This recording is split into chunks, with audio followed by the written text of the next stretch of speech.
Assalomu alaykum, qimmatli qarindoshlar, yaxshimisizlar? Bugun 2022 yil 6 ayning 21 kuni seshanba.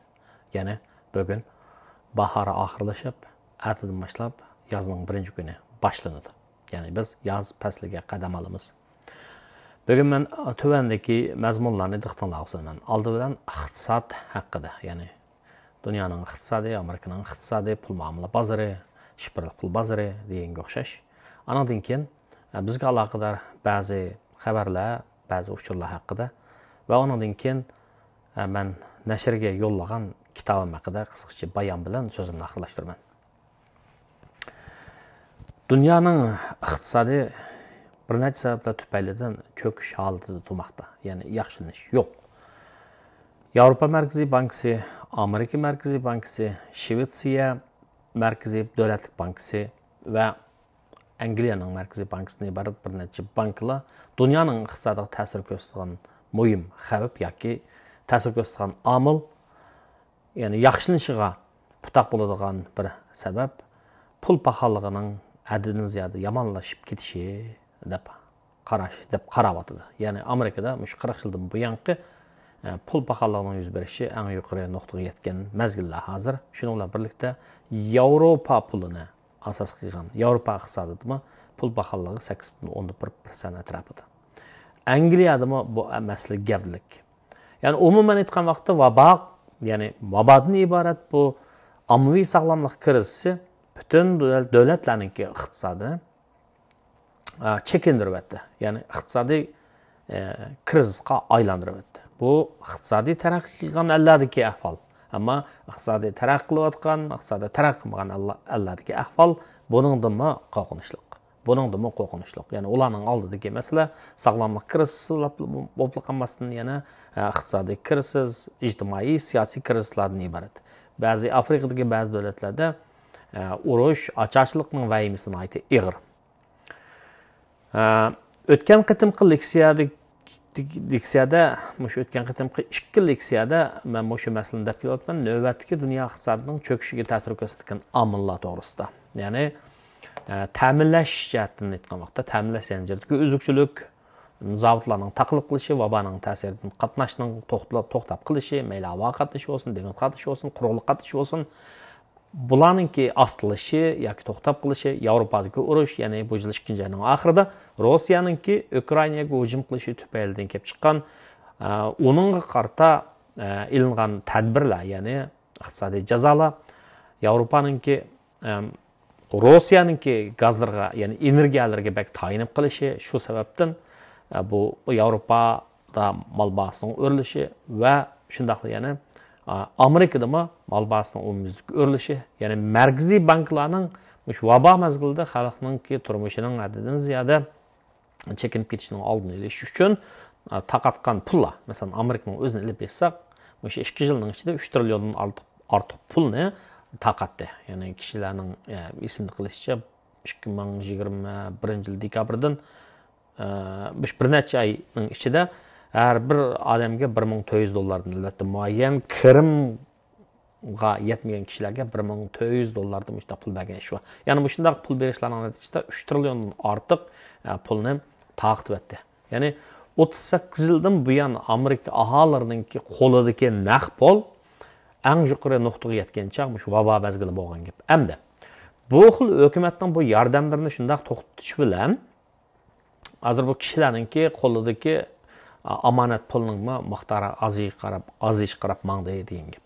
Hamda bu pul paxalligining ishi, ta'minlash zanjiridagi uzukchilik, moddiy ashyolarning qisilishi, tovarlarning qisilishi, anadan keyin bu energiya bahosininki o'rlab ketishi va buning har qaysi sohalarga singib kirishi. Ya'ni neft bilan, gaz bilan sanoatning qiyni deymiz, to'shishdan tortib ishlab chiqarishgacha bo'lgan nurg'un narsalar. Ham bularningki shu yemak, ichmak qatorliq sohalarga ta'sir ko'rsatishi kishilarningki turmushiga zarur bo'lgan buyumlarning bahosini o'stirib o'tishi tufaylidan mana biz ko'rayotgan shu ahvol paydo bo'ldi. Bu pul paxallik yuz bergan vaqtda o'tgan qitim degandek kishilarning setilish kuchini tuvaltidi. Ya'ni iste'molchilarga nisbatan ko'ngliga bir tashvish, chunki iste'molchilarning ko'pinchisi xizmatchilar yoki oyliqchilar, kunlikni kunlik tepib yeydiganlar. Bularning kirimi tuzuk oshmagan ahvol ostida mol bahosining o'rlab ketishi bularningki turmushining sifatini tuvanlatadi.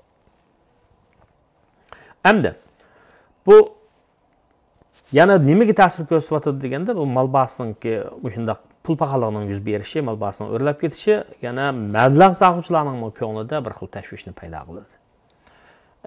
Ya'ni mablag' sog'uvchilar noaniqsiz muhitda, xuddi siz daryoda suvning qanchalik cho'nqurligini bilmasangiz yoki ulug' yiqayotgan yoki asti yiqayotganligini bilmasangiz, aldirab pul putingizni tiqmaysiz. Shunga o'xshash bu pul paxalligining ahvoli nacharlashmayotgan ahvolida mablag' sog'uvchilarga ishonch bo'lmaydi bozorga nisbatan. Shunga bu iqtisodga nisbatan iqtisodning yana bir ilgarilishini to'saydigan bir to'siq bo'lib qoladi degan gap. Xo'sh.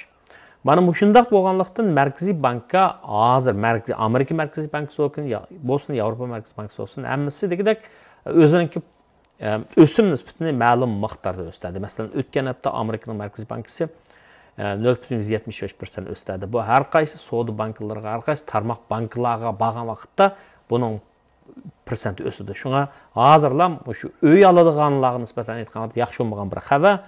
Mortgage, ya'ni uyli uchun oladigan qarzninki nisbatan 6% ga yaqinlab qoldi degan gap. Hamda elingan bu makroliq Markaziy bankining kengayma pul siyosatiga nisbatan buni taraytish to'g'risida ilib berilgan bu tadbiri, ya'ni o'simni o'stirish yetarli bo'lmayotgan gap, buning ta'sir ko'rsatishga, to'g'ri degandan keyin uning kuch ko'rsatishga muayyan vaqt ketadi-ku.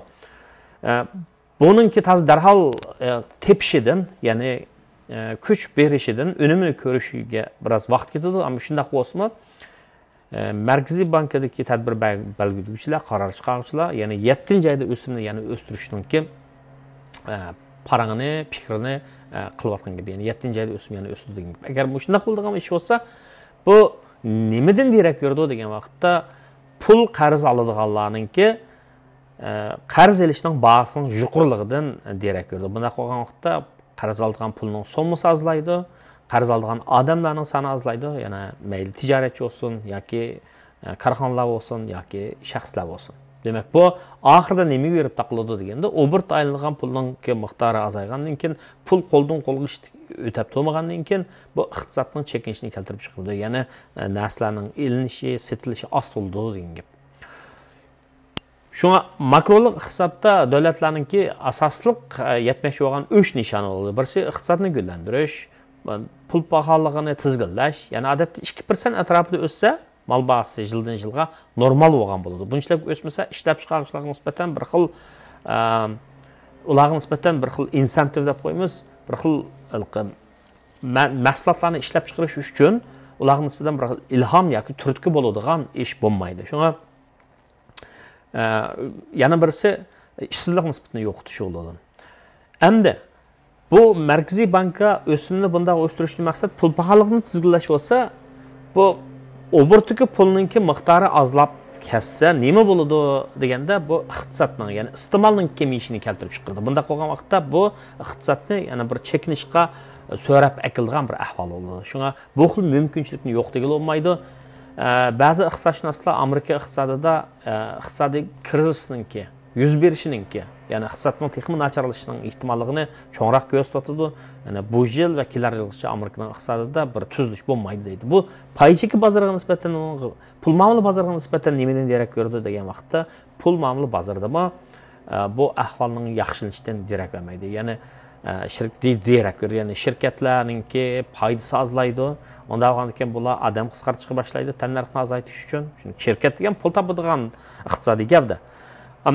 Şunun bilan buning natijasida bu ishsizlikni oshirib qoldigan ish bo'ldi. Shunga bir tarafdan pul paxalligi darhol tushmagan, yana bir tarafdan ishsizlik ishib ketgan ahvol ko'rilsa, nima bo'ldi desa, milliy daromadning ishi ostlaydi. Bu iqtisodning chekinishi bo'ladi albatta.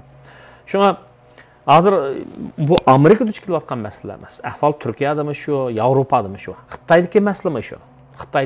Shu. Ammo hammasiningki duch kelayotgan masala o'xshash, ammo ig'irlik yoki yengillik masalasi, yengillik masalasi ham o'xshamaydi degan gap. Shunga bu to'g'risida Moşundaq bilib qalsaq bo'ladi. Shipirliq pul bozoridagi ahvolmi uncha yaxshi emas. Ya'ni shipirliq pul ahvolda shipirliq pul o'tgan gullangan mazgildagi qaragan vaqtda shipirliq pulninki 70% uchib ketdi. Ya'ni 4 trillion yiqilishib qolgan, ya'ni Italiyadagi bir davlatning milliy daromadidagi barobar boyliqni kishilar shipirliq pul saqlagan dunyo miqyosida. Hozir o'tganda bu 8 milliard dollar ushib qolgan. 1-2 kunda emas, bir kunning ichida bu yana 1 trillion yiqilishib qopti. Zaten nima yana bu shipirliq pul bozorida g'isilgan mablag'ning ko'payishini keltirib chiqaryapti deganda, balkim kishilar endi hamma ishninki bir to'van nuqtasi bo'ladi. Shu narsalar tushgan chaqda ol deydigan tavsiya bo'yicha hozir olib qo'ysak bu keyin o'sdi deydigan ahvol bilan shunday bir faraz bilan ilayotgan bo'lishi mumkin. Xo'sh, iqtisodning o'zining davriligi bo'ladi, chiqadi, tuvallaydi, tuvan nuqta bo'ladi, yana asta-asta oshadi. Endi bu qanday bo'ladi degan masala bor. Iqtisodshunoslar bu xil ahvolga nisbatan bir umidsizroq qaramoqda, yana iqtisod yana chekinadi deb qaramoqda. Hatto ba'zilar Amerikadagi pul paxalligini, masalan, mana Amerikaning Singapurga Obama vaqtidagi qo'ygan bosh elchisi nimani tashabbus qilyapti desa, va hatto Harvard universitetining burungi prezidenti, maktab mudiri, keyin xazina ministri bo'lgan Larry Summers va hozirgi Amerikaning xazina ministri Janet Yellenni qo'pab Amerikaning Xitoyga qo'ygan, Trumpning vaqtida qo'ygan 370 milliard dollardan ortiq milliga qo'yilgan ba'zi bojlarni kechirim qilish kerak. Shunday qilgan vaqtda pul paxalligi 1% to'vallaydi deydi. Lekin cho'lsa iqtisod, siyosiy muhit, ijtimoiy muhit buni toza xalab ketmaydi. Ya'ni xalab ketmaydi degan vaqtda Xitoy Amerikani o'zining dushmani ko'rdi, mavjud Amerika boshchiligidagi dunyoning tartibini o'zgartiraman dedi. Ya'ni shunday ahvolda Baydenlarning o'ylashayotgan o'xshaydi. Baydenlar shu ba'zi tovarlarga ilingan tamojni bejini kechirim qilsak degan shunday bir o'ylanib qilayotgan o'xshaydi. Agar shunday qilsa, hech qanday bir Xitoy Amerikaning ma'lum degan masalasida yo'l qo'ymagan asosida Amerika prezident Bayden shunday huquq vakil ma'lum to'g'rilardan ilinadigan bojni kechirim qilgan ish bo'lsa, bu toza yaxshi bo'lmagan bir siyosat bo'ladi degan gap. Ammo bu siyosiyonlar saylamlarda utishni o'ylaydi. Siyosiyonlar saylamda utishni o'ylaydi. Bu 11-oyda Amerikadan parlament a'zolarini parlamentda qayta saylamga tushadigan gap. Ya'ni hozir mayli yuqori palata bo'lsin yoki kengash palata bo'lsin yoki avom palata bo'lsin, hammasi demokratlarning qo'lida. Endi bu iqtisodni yaxshi qilolmasa, 92-yilda prezident Clinton saylamga tushgan vaqtda shu gap degan. It's economy stupid. Bayqo'sh, gap iqtisodda degandi. Demak, iqtisodni yaxshi qilmasa, Amerika prezidentlarininki xalq ichidagi saylovchilar ichidagi obro'yi tuvallab ketadi. Shu mushlarni ko'rsatgan vaqtda xalqning azroq bir hissiyotini o'ziga mayl qilish uchun bu bojni Xitoyning ba'zi meliga qo'yilgan bojni elib o'tish mumkin deydigan shunday paranglar chiqib kelyapti. Xo'sh, endi bu tamojna bejining gaplari o'lab qoldi. Bugun 6-21 kuni Amerikaningki davlat ishlari katibi Antony Blinken 2021 yil 12-oyning 23-kuni prezident Biden imzo qo'ygan, Amerikaning parlamenti ma'qullagan o'tgan Uyg'ur majburiy amgining oldini olish qonuni loyihasi qonunga aylangan shu kunda. Hamda hozir bugundan boshlab bu ish tushdi. Bugun aniq holda Amerika tashqi ishlar ministrligida davlat kotibatining to'rbitida Antony Blinkenning bayonoti berildi. Ya'ni biz Xitoy hozir Uyg'urlarga qarata irqiy qirg'inchilik va insoniyatga qarshi jinoyat o'tkazdi, uni davomlashtiryapti. Biz Amerika shirkatlarining va boshqalarning bu xil zulmga yantayoq bo'lmasligining oldini olish uchun Amerika shirkatlarining Xitoyning Uyg'urlarni majburiy emgak bilan qilib ishlab chiqargan mahsulotlarni olmaslik, Amerikaga kirgizmaslik, sotib olmaslik uchun Amerika shirkatlarining Xitoyning zulmiga yantayoq, Uyg'urlarga zulmsizlikka yantayoq bo'lmasligining oldini olish uchun bu qarorni chiqardi. Demak, bizning vatanimizdan, bizning xalqimizda Xitoylar majburiy ularning erkinligini elib tashlab, bo'g'ib tashlab, ularni majburiy emgakka silib, o'zini beyitib, samirtayotgan, shunday bir jinoyat ishlayotgan, shunday bir ish ahvolga qarata Amerika hukumati qonun orqali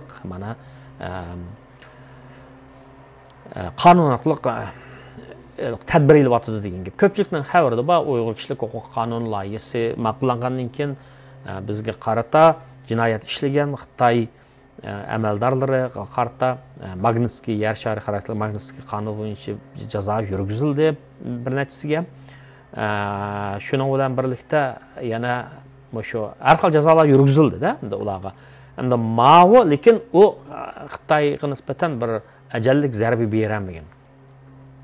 Ular qo'pab biz Amerikaga borib saqlab mayli emasmi degan. Mana endi chu desa, endi ma'qul qarorninki Jeneva. Ya'ni birisi muayyan jinoyatni ishlasa, shu jinoyat uchun to'laydigan badali ig'ir bo'lgan vaqtda u shu jinoyatni davomlashtirishdan to'xtaydi deydigan qarash bor. Bu iqtisodiy jihatdan Xitoy hozirlam nurg'un paxtalarni 3 million tonnadan ortiq paxtani sotamay o'tibdi. Bizning vatandan, bizning Uyg'urlarga ekspluatatsiya qilib ishlab chiqargan mahsulotlarni bu Xitoylar satamasa, bularga nisbatan bir ajallik zarba bo'ladi. Inshaalloh bu Xitoy o'zininki qilgan Uyg'urlar qarta ishlagan jinoyatlarni xalqaroda yuzning sharmanda bo'lishi, la'natlanishi, ya'ni jinoyatchi deb otilishi va konkretni o'tkazgan jinoyatning konkretni shaxslarningki badal to'lishi orqali ham shundaqla kommunist kapitalistlarningki shundaq badal to'lishi orqali, iqtisodiy badal to'lishi orqali o'taydi deb o'ylaymiz. Xo'sh, endi shuning bilan yana bir gap. O'tgan haftada Birlashgan Davlatlar Tashkiloti yaqinda Birlashgan Davlatlar Tashkilotining kishilik huquq komissari Michel Bachelet yig'in qatnashdi. 5-29 vatanimizga berib ko'rib, u Xitoyningki depiga usul o'ynab keldi. Bu 70 yoshlik bu Chilining asl burungi prezidenti bo'lgan ayol qayta saylanmaydigan bo'pti. Bu to'g'risida har xil gaplar bor. Ammo Xitoyning depiga usul o'ynadi bu ayol. O'zi e'tirof qildi yaqinda. Ya'ni men borgan vaqtda Xitoylar mening butun harakatim Xitoylarningki cheklimasi doirasi bo'ldi. Uyg'urlardan ko'rishamadim deb bu gapni dedi. Ammo Uyg'urlarning kishilik Uyg'urlarga nisbatan irqiy qirg'inchilik o'tkazgan shunday bir davlatning kishilik huquq konsulta ayblanish, butun davlatda ayblish kerak. Amaliyotda 40 necha davlatda aybladi. Musulmon davlatdan bir Albaniyalar bor. Uyg'urlar musulmon xalq, bularningki islom diniga intayin cho'ng haqoratlarni qildi, ammo Albaniyadan boshqa bir musulmon davlat bu haqda so'zlamadi. Uyg'urlar turkiy xalq, ammo O'rta Osiyo Turkiyadan tortib Turkiya Jumhuriyatiga davlatlar bularni hech gap qilmadi. Xo'sh. Endi Uyg'urlarningki jinoyatiga nisbatan aytgan vaqtda ko'rmasga, bilmasga salgan, Xitoyning depini chaqgan Imron Xon nim bo'ldi mullaqat. Uyg'urlarningki mush ishida ko'zini yummagan Michel Bachelet nim bo'ldi? Bu qayta saylanmaydigan bo'ldi, ayblashlarga uchirdi. Bularningki tarixda sesiq nomi, ya'ni rasm so'zilmaganligi uchun sesiq nomi qoldi, tarixda qoladi degan gap. Bu deganlik bu Tangrining bularga bergan jazosi deb bir xil diniy qarashlarga qaraganligim emas. Ma'lum davlatning siyosiyoni bo'lgan ekansa, ma'lum xalqaro tashkilotningki amaldori bo'lgan ekansa, cho'qim haq tarafda turishing kerak. Haq ko'z yumsang, shunday ayblansa degan gap. Xo'sh. Endi bu o'zimiz to'g'risiga gaplarga kelaylik.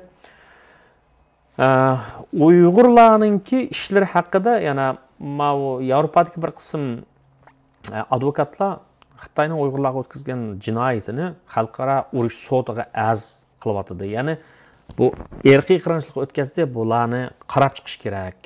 Xalqaro jamoat, xalqaro tashkilotlar oralishi kerak deyapti. Bu irqiy qirg'inchilik tamg'isi urilgan Xitoy bu jinoyatidan hech qutlanmaydi. Vaqtning ma'lum intervalida buning badalini to'laydi. Ya o shaklda yoki bu shaklda. Bu xil jinoyatga yontayoq bo'lgan, bu xil jinoyatni ishlagan jinoyatchilar ular hukumat amaldorlari, hukumat xizmatchilari emas, ular jinoyatchilar. Bu jinoyatchilar tarixning ma'lum mazgilida cho'qim o'zining jinoyatining jazosini tortadi. Endi yana bir Uyg'urlarningki, men dedimki, bizning Uyg'urlarningki millat sifatida mavjudligini saqlash va keyingi istiqbolimiz uchun qayerda bo'lsa bir ijtimoiy asosimiz, ommaviy asosimiz bo'lishi kerak, bolalarimizni yaxshi bilishimiz kerak deb. Mana yaqindan buyon bir xabar chiqdi. Sizlarni ko'rgansizlar, Arfiya Eli deydigan bir qiz Yaponiyada tug'ilib cho'ng'agan ekan, 7-8 xil tilni biladi ekan.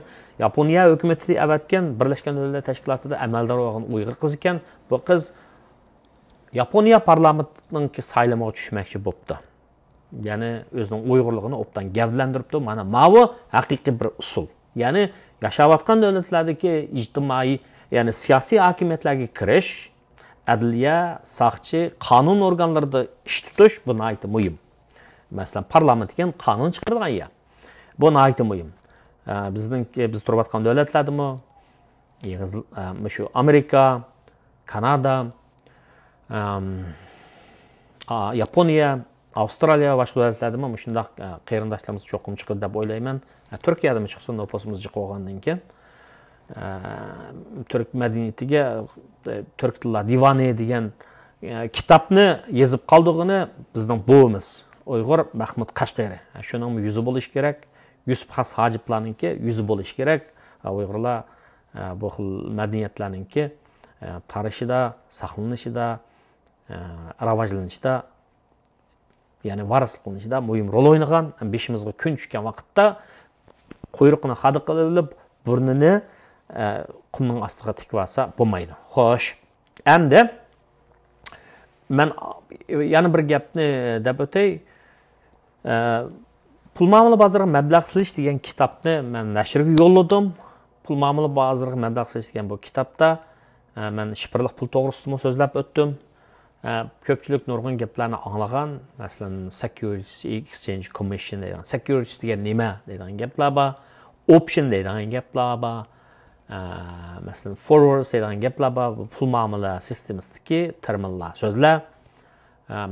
Zoyim deymiz, aksiya deymiz, paychigi deymiz, kapital bozor deymiz, pul muomala bozori deymiz, shifrli pul bozor deymiz. Bular degan zodi nima gap? Derivatives degan nima degan gap? Hedge fund degan qandoq degan gap degandek shunday masalalarni hamda shifrli pulningki Bitcoinni misol qilib, shifrli pulning dunyoga kelish tarixi, oq ko'rinishi, buningki taraqqiyoti, yuzlanish haqida va har xil sohalarga chetishlik ba'zi shifrli pullar haqida ma'lumot beradigan tunji kitobim shifrli pul mablag' silishni nashriyatga o'ngishlik yo'lladim. Bu kitobdan izdirgani qilgan, surishni qilgan qarindoshlarga ko'p rahmat. Sizlarning ilhom berganinglarga, surishtirganinglarga ham rahmat. Kitobning soni intayin oz. Men bu yerda uni tashviq qilmoqchi emasman. Ba'zi narsalarni tashviq qilishning hojati yo'q. Izlaydigan odam izlab uni tepib o'qiydi. Ba'zi narsalarni ko'zga oldiga qo'yib qo'ysangizmi, uni qarab qo'ymaydi. Bu faqat shu xil bilimga qiziqadigan, shu sohaga pul muomala bozori qiziqadigan, biyay, tushunay, o'ylanay, bilim o'rganay, ahvolimni yaxshi qilay deydigan aql odamlarga mos keladi. Aql odamlar ishning yaxshisini tepib qiladi, yaxshiga intiladi, bilim o'rganadi, tirishdi. Shunga bu kitob to'g'risida kitob nashrga tayyor bo'lgan vaqtda yana bir xabarni beraman. Hozircha mushunchalik so'zlar, hammalarga rahmat.